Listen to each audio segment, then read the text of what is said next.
नमस्कार मंडळी, मार्गशीर्ष महिन्यातील महालक्ष्मीचे व्रत आपण पहिल्या गुरुवारी मार्गशीर्ष महिन्यातील पहिल्या गुरुवारी सुरू करतो आणि शेवटच्या गुरुवारी त्याचं उद्यापन करत असतो।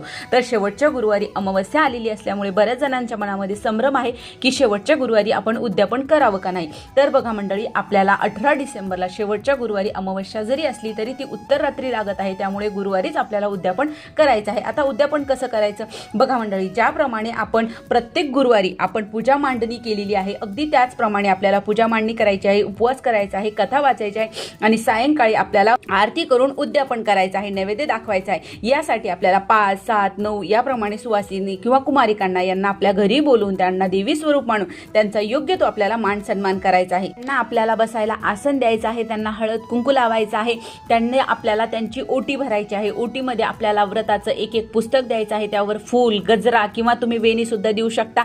त्याचबरोबर एक फळ द्यायचं आहे आणि त्यांची आपल्याला ओटी भरायची आहे। त्यानंतर तुम्ही त्यांना जेवायला देऊ शकता किंवा तुम्ही त्यांना चहा कॉफी सुद्धा देऊ शकता। बघा, या दिवशी बऱ्याच जणांचा उपवास असतो, त्यामुळे तुम्ही केशरयुक्त दूध सुद्धा देऊ शकता। तर अशा साध्या सोप्या पद्धतीने आपल्याला महालक्ष्मीचं उद्यापन 18 डिसेंबरला नक्की करायचं आहे। धन्यवाद।